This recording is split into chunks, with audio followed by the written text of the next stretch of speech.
청취자님, 환영합니다. 오늘의 심층 분석 시간에 오신 것을 환영합니다. 네, 이번 집중 탐구에서도 아주 흥미로운 자료를 준비했죠. 맞습니다. 혹시 청취자님 최근 국제뉴스 보시면서 어딘가 아기가 좀 안 맞는다 이런 느낌 받아보신 적 없으신가요? 특히 중동 상황을 유심히 보셨다면 분명히 느끼셨을 겁니다. 그러니까요. 2026년 2월 28일에 시작됐잖아요. 미국하고 이스라엘의 이란 합동 공습이요. 이게 벌써 보름을 넘어가고 있습니다. 네, 상황이 아주 심각하죠. 이란 최고 지도자 하메네이가 사망했고 이란 해군도 엄청난 타격을 입었습니다. 미사일 기지나 핵심 방공망은 말 그대로 초토화가 됐단 말이에요. 그런데 이 불타는 중동 한복판에서 정말 기이할 정도로 조용한 국가가 하나 있습니다. 아주 예리한 포인트입니다. 바로 중국이죠. 맞아요. 아니 중국이 이란이 생산하는 원유의 80% 이상을 사가는 최대 고객이잖아요. 최대 후원자이기도 하고요. 그렇죠. 보통 이런 국제관계에서 자신의 핵심 동맹이나 주요 자원공급처가 이 정도의 타격을 입으면 군사적 지원은 아니더라도 강력한 경제적 보복이나 외교적 위협을 가하는 게 지정학의 상식이거든요. 상식이죠. 근데 베이징은 지금 전쟁은 좋지 않으니 대화로 해결하라. 약간 이런 아주 건조하고 원론적인 성명만 반복하고 있단 말이죠. 이란의 석유 인프라가 마비되면 당장 중국 경제에 핏줄이 막히는 거나 다름없는데도 말입니다. 바로 그 점입니다. 그래서 오늘 우리의 집중 탐구 미션은 도대체 이 차가운 침묵 뒤에 숨겨진 중국의 소름 돋는 계산법이 무엇인지 파헤치는 겁니다. 네, 오늘 다룰 자료가 그 이면을 아주 적나라하게 보여주고 있죠. 그리고 본격적인 이야기에 앞서서 한 가지 확실히 짚고 넘어갈 게 있습니다. 오늘 우리의 분석은 누가 옳고 그른지 도덕적 판단을 내리거나 특정 국가, 그러니까 미국, 이스라엘, 중국, 이란 등의 어느 편을 드는 게 절대 아닙니다. 맞습니다. 저희는 어떤 정치적 입장도 없습니다. 네, 우리는 철저하게 이 문서가 분석하고 있는 냉혹한 지정학적 현실, 그리고 각국의 득실이 적힌 장부만을 객관적으로 해부해 드릴 뿐입니다. 네, 국제정치에는 영원한 적도 친구도 없고 오직 영원한 이익만 있다는 그 격언을 증명하는 완벽한 사례가 될 겁니다. 감정을 철저히 배제하고 한번 그 자본의 흐름을 추적해보죠. 좋습니다. 청취자님 한번 상상해 보세요. 당신하고 오랫동안 거래해온 아주 중요한 비즈니스 파트너가 지금 옆에서 엄청나게 얻어맞고 있습니다. 상상만 해도 끔찍한 상황이네요. 그쵸. 그런데 당신은 그 파트너를 도와주기는커녕 오히려 파트너가 궁지에 몰린 상황을 이용해서 물건값을 깎으려고 조용히 계산기만 두드리고 있는 겁니다. 와, 진짜 냉혹하네요. 그러니까요. 중국이 도대체 왜 이렇게 냉혈한 비즈니스맨처럼 행동하는지 그 기원부터 한번 하나씩 풀어보죠. 네, 그 계산기의 작동 원리를 이해하려면요. 애초에 중국하고 이란이 어떻게 이 비밀스러운 거래를 터왔는지 과거로 돌아가 봐야 합니다. 시계를 2018년으로 돌려보죠. 2018년이면 트럼프 1기 행정부 때인가요? 정확합니다. 당시 트럼프 행정부가 이란 핵 합의를 일방적으로 파기하고 제재를 부활시켰죠. 이때 문서에 따르면 여기서 가장 무서운 무기가 바로 세컨더리 보이콧이었습니다. 세컨더리 보이콧. 이란이랑 거래하는 나라도 같이 제재하겠다는 그거죠. 네, 이란산 원유를 단 한 방울이라도 사는 나라는 미국 금융망에서 완전히 퇴출시켜버리겠다는 무시무시한 선전포고였죠. 와, 사실상 이란 경제의 숨통을 끊어버리는 사형 선고나 다름없었네요. 달러 결제망에서 쫓겨나는 걸 감수하면서까지 이란이랑 거래할 나라는 없을 테니까요. 그렇죠. 당연히 글로벌 기업들은 다 이란을 떠났습니다. 그런데 바로 그 진공 상태를 파고든 게 중국입니다. 오, 제재를 무시하고 그냥 샀나요? 아니요. 정면 돌파를 한 게 아니라 아주 교묘하고 기발한 우회로를 만듭니다. 이른바 그림자 선단, 섀도우 플릿이라고 부르는 비밀 거래망을 구축한 거죠. 그림자 선단이요? 이름부터가 뭔가 아주 은밀한데요. 어떻게 작동하는 건가요? 작동 방식이 아주 영화 같습니다. 먼저 이란 유조선이 기름을 꽉 채우고 출발합니다. 그리고 인도양 한가운데로 진입하는 순간 선박의 위치 추적 장치인 AIS를 완전히 꺼버립니다. 잠깐만요. 그 거대한 유조선이 바다 한가운데에서 위치 추적기를 끈다고요? 네, 전 세계 해상 레이더망에서 문자 그대로 증발해버리는 겁니다. 와, 진짜 유령선이 되는 거네요. 감시의 눈을 피해서 뭔가 작업을 하겠다는 거군요. 맞습니다. 위치를 숨긴 이 배들은 말레이시아나 인도네시아 인근 공해상으로 조용히 이동해요. 그리고 거기서 미리 대기하고 있던 중국 배를 만나서 바다 한가운데서 기름을 통째로 옮겨 심습니다. 바다 위에서 백끼리 만나는 거군요. 네, 이른바 선박관 환적수법이죠. 기름을 넘겨받은 중국 배는 서류를 조작합니다. 이제 이 기름은 이란산 원유가 아니라 합법적인 말레이시아산 원유로 완벽하게 둔갑을 하는 거죠. 세상에. 이거 완전히 영화에 나오는 글로벌 돈 세탁 수법을 원유에 적용한 거네요. 꼬리표를 아예 지워버리는 거잖아요. 그렇습니다. 서류상으로는 말레이시아산이니까 중국 산둥성에 있는 항구들로 아주 당당하게 들어갑니다. 와, 이거 진짜 정교하네요. 근데 중국 입장에서도 이게 발각되면 미국한테 엄청난 금융보복을 받을 텐데 굳이 이런 리스크를 감수하는 이유가 뭔가요? 결국 가격 때문인가요? 철저하게 숫자로 증명되는 경제적 이익 때문이죠. 시장에서 퇴출당한 이란산 원유는 사실상 작물 취급을 받아서 엄청난 할인가에 거래되거든요. 할인이 얼마나 되길래요? 국제 시세보다 배럴당 8달러에서 10달러 정도 저렴합니다. 8에서 10달러요? 그거 엄청난 거 아닌가요? 하루에 얼마나 사가는데요? 중국이 하루에 수입하는 이란산 원유가 무려 150만에서 200만 배럴입니다. 배럴당 10달러씩만 계산해도 한 달이면 약 6억 달러, 우리 돈으로 8천억 원에 달하는 현금을 그냥 절약하는 겁니다. 매달 8천억 원이요? 와, 그 정도면 리스크를 감수할 만하네요. 특히 산동성에 밀집한 소규모 민간 정유업체들에게는 이 저가 원유가 생명줄이나 다름없습니다. 게다가 2021년에 맺은 600조 원 규모의 25년 전략협정을 보면 이 대금을 달러가 아니라 위안화로 결제하고 있어요. 아, 달러 패권에 금을 내면서 에너지도 싸게 챙긴다. 진짜 철저하네요. 동맹이라기보다는 완전히 자기 이익을 극대화하기 위한 비즈니스 거래처에 불과하다는 게 여기서 딱 증명이 되네요. 맞습니다. 이익으로 맺어진 거래처는 내 손해가 커지면 언제든 손절하거나 상황을 이용할 수 있다는 거죠. 거래처는 거래처일 뿐이다. 여기서 정말 흥미로워지는 부분이 있습니다. 지금 전 세계 석유의 20%가 지나는 호르무즈 해협 상황이잖아요. 네, 지금 중동의 대동맥이 꽉 막혔죠. 전쟁 때문에 보험사들이 선박 보험 보장을 중단해버리니까 유조선 150척이 해협 밖에서 오도 가도 못하고 대기 중이라고 문서에 나오더라고요. 그런데 오직 중국 배들만 아주 안전하게 통과하고 있다는 겁니다. 여기서 흥미로운 점은요, 이게 결코 우연이 아니라는 겁니다. 중국은 전쟁이 날 걸 미리 예견하고 움직였습니다. 예견을 했다고요? 네, 올 1월과 2월 수입 데이터를 보면요, 평소보다 무려 15.8%나 수입량을 늘렸습니다. 총 12억에서 13억 배럴, 그러니까 한 방울가 안 들어와도 중국 전체가 3에서 4개월을 버틸 수 있는 양을 미리 비축해둔 겁니다. 그러니까 청취자님 이거 요약하자면요. 중국은 전쟁 날 걸 미리 알고 기름을 꽉꽉 채워둔 다음에 폭격 맞아서 폐업 정리하는 이란 가게의 유일한 손님으로 들어간 거잖아요. 정확한 비유입니다.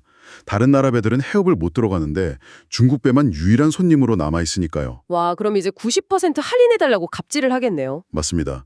그래서 할인폭을 기존 80달러에서 지금은 배럴당 15달러에서 20달러까지 후려치고 있습니다. 배럴당 20달러 할인이요. 와, 진짜 냉정한 국익의 세계네요.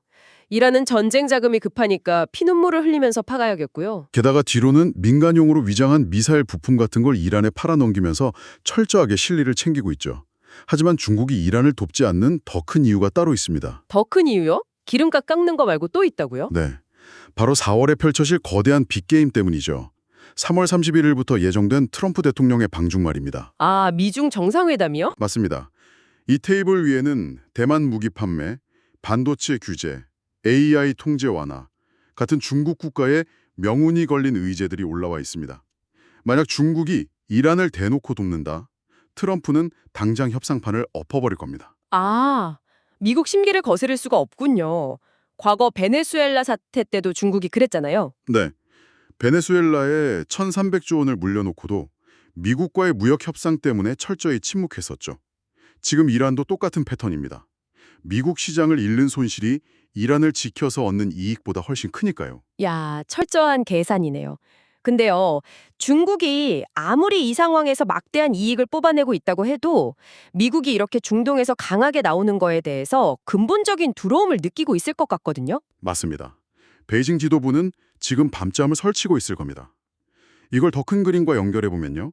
미국이 중동을 때리는 진짜 목적의 끝에는 바로 중국이 있기 때문입니다. 아, 결국 최종 타겟은 중국이라는 거군요. 네. 트럼프가 이란을 폭격하는 이유는 중동에 계속 머물기 위해서가 아닙니다. 이란의 뿌리를 뽑아서 중동을 빨리 정리하고 해군 제5함대를 인도태평양, 즉 중국 코앞으로 돌리기 위함이죠. 야, 이거 진짜 무서운 시나리오네요. 미 해군력이 아시아로 집중된다면 중국한테는 최악 아닙니까? 문서에 보면 중국의 치명적인 약점 세 가지가 나오잖아요. 네, 첫 번째가 바로 호르무즈의 공포입니다. 호르무즈 해협은 폭이 39km밖에 안 되는데 중국 원유의 40%가 여기 지납니다. 40%나요? 거길 미 해군이 막아버리면 어떻게 됩니까? 피 한 방울 안 흘리고 중국 경제의 심장이 멎는 거죠. 중국은 1941년에 미국이 일본의 석유 금수 조치를 내렸을 때 공포에 질린 일본이 진주만을 기습하며 자멸했던 역사를 아주 뼈저리게 기억하고 있습니다. 문 바닷길이 완전 아킬레스건이군요. 두 번째 약점은 뭔가요? 바로 피킹 파워, 즉 국력의 정점을 지났다는 것과 알타시아의 부상입니다. 아, 인구 감소 같은 거요? 네, 2015년부터 생산 인구가 꺾였고 2030년이면 65세 이상이 20%를 돌파합니다. 게다가 청년 실업률은 20%를 넘어서 아예 통계 발표를 덮어버렸죠. 애플이나 삼성 같은 기업들도 다 중국을 떠나서 인도나 베트남 같은 알타시아로 가고 있잖아요. 맞습니다. 세계가 중국의 공장을 필요로 한다는 방패가 부서지고 있는 거죠. 내장 비만이 빠지고 있어서 장기 소모전을 버틸 수가 없는 겁니다. 경제 엔진만 식어가는 게 아니더라고요. 세 번째 약점이 저는 제일 충격적이었는데 이번 공습에서 이란이 쓰던 중국산 무기들 완전 참패했다면서요? 네, 중국 지도부에게는 이게 끔찍한 라이브 성능 테스트 현장이었을 겁니다. 이란이 자랑하던 중국제 HQ-9 방공미사일과 레이더가 미군의 전자전하고 스텔스기 앞에서는 말 그대로 종이장처럼 뚫려버렸죠. 아니, 적기가 오는 걸 아예 탐지조차 못했다면서요? 맞습니다. 중국 군부는 이걸 보면서 미군과 정면 승부를 벌이는 건 완벽한 자살행위라는 걸 깨달았을 겁니다. 잠깐만요. 인구는 줄고 경제 인지는 식어가고 믿었던 최신 무기마저 실전에서 전혀 안 통했다면 이거 그냥 중국이 이 지정학적 체스 게임에서 완전히 체크메이트 당한 거 아닌가요? 반격할 카드가 아예 안 보이는데요? 이는 아주 중요한 질문을 던집니다. 전통적인 규칙대로 싸우면 중국이 지는 게 맞습니다. 중국도 그걸 알아요. 그래서 정면 승부가 안 된다면 어떻게 할 것인가? 아예 전쟁과 경제의 규칙 자체를 바꾸는 쪽으로 패러다임을 전환하고 있습니다. 룰 자체를 바꿔버린다고요? 어떻게 가능하죠? 베이징은 세 가지 비대칭 전략의 사활을 걸었습니다. 첫 번째가 바로 첨단 AI입니다. 2025년 초에 전 세계를 놀라게 했던 딥시크 기억하시죠? 아, 딥시크, GPT-4랑은 맞먹는다던 그 AI요? 네. 미국 실리콘밸리는 이 AI를 만들려고 수십조 원, 천문학적인 전력을 쏟아부었습니다. 그런데 중국은 딥시크를 통해 10분의 1도 안 되는 비용으로 오픈 AI의 최고 모델과 맞먹는 성능을 구현해냈죠. 게다가 그걸 오픈소스로 다 풀어버렸잖아요. 맞습니다. 압도적인 자본력이라는 미국의 무기를 극강의 효율성과 가성비로 무력화시켜버린 겁니다. 실리콘밸리의 엄청난 타격이죠. 와우. 비싼 돈 들여 성벽을 쌓았더니 그냥 설계도를 공짜로 뿌려서 성벽을 무의미하게 만들어 버렸네요. 두 번째 반격 카드는 뭔가요? 역시 가성비와 관련된 드론 군집, 즉 스웜 기술입니다. 아, 드론 떼를 날리는 거요? 네, 수조 원짜리 미국 항공모함에서 수백억 원짜리 유격 미사일을 쏘는 건 꿀벌떼한테 스나이퍼 라이플을 쏘는 거랑 같습니다. 중국은 대당 100만 원짜리 싸구려 소형 드론 1000대를 하나의 뇌처럼 움직이게 날립니다. 1000대 해봤자 10억 원밖에 안 되잖아요. 그렇죠. 10억 원으로 수조 원짜리 미군의 최첨단 방어망을 뚫어버리는 물량전입니다. 비싼 스텔스기 대신 싼 모래알 수만 개를 뿌려서 미군의 정밀한 톱니바퀴를 멈춰 세우겠다는 거죠. 그러니까 비싼 스텔스기 하나를 미사일로 잡는 게 아니라 100만 원짜리 드론 3000개를 벌떼처럼 날려서 방패 자체를 뚫어버리겠다. 진짜 소름 돋네요. 그럼 마지막 세 번째 전략은 뭐죠? 중국의 궁극적인 비대칭 전략, 바로 에너지 자립입니다. 호르무즈 해협의 목줄을 끊어내기 위한 방법이죠. 바닷길을 지킬 해군력이 없으니까 아예 석유가 필요 없는 나라를 만들겠다는 건가요? 정확합니다. 현재 중국이 전 세계 태양광 패널의 80%, 전기차 배터리의 70%를 싹쓸이하고 있습니다. 전기차 산업에 천문학적 보조금을 쏟아붓고 있죠. 이게 단순한 친환경 정책이 아닙니다. 와, 안보 전력이군요. 자동차가 전기로 굴러가고 그 전기를 태양광으로 만들면 그렇죠. 미국이 호르무즈 해협을 막아도 중국은 끄떡 없게 됩니다. 중동 석유 자체가 안 쓰이는 나라를 만들어서 미국의 가장 강력한 무기 하나를 통째로 증발시켜버리는 겁니다. 아, 기름이 막힐 것 같으면 아예 석유 없는 전기차를 타버린다. 진짜 시간을 벌면서 룰을 완전히 바꾸고 있었네요. 겉보기엔 그냥 계산기만 튕기는 얌체 같았는데 다 계획이 있었던 거군요. 네, 이란이라는 희생양을 통해 헐값의 석유를 빨아들이며 시간을 벌고 뒤에서는 완전히 새로운 판을 짜고 있었던 거죠. 야, 청취자님, 오늘 우리가 짚어본 이야기 어떠셨나요? 뉴스에서 그냥 미국이 이란을 폭격했다. 이런 헤드라인 보면 그냥 중동에서 일어난 남의 전쟁 같아 보입니다. 겉모습만 보면 그렇겠죠. 근데 사실 이 장부를 들여다보니까 이 안에는 우리 삶과 경제에 직결될 미중 패권 전쟁의 소리 없는 총성이 담겨 있었습니다. 뉴스를 볼 때 표면적인 명분보다 누가 이익을 보고 돈과 자원이 어디로 흐르는지 이걸 봐야 한다는 걸 다시 느낍니다. 그렇습니다. 그래서 마지막으로 청취자 여러분이 스스로 생각해 보실 만한 화두를 하나 던지고 싶습니다. 어떤 건가요? 만약 중국의 이 거대한 에너지 자립 계획이 100% 성공해서 세계 최대의 공장인 중국이 더 이상 중동의 석유를 단 한 방울도 필요로 하지 않는 날이 온다면 어떨까요? 와, 석유가 필요 없는 중국이요? 네, 석유를 매개로 유지되던 2차 세계대전 이후의 글로벌 동맹 구조, 그리고 미국의 지정학적 권력은 과연 어떤 붕괴와 재편을 맞이하게 될까요? 야, 석유가 권력이 되지 않는 세상이라 정말 머리를 한 대 맞은 것 같네요. 청취자님, 오늘 던져진 이 묵직한 화두 여러분만의 시각으로 꼭 한번 고민해 보시길 바랍니다. 항상 뉴스 이면의 정보에 호기심을 가져주시길 당부드리면서 오늘의 심층 분석은 여기서 마치겠습니다. 함께해 주셔서 감사합니다. 감사합니다.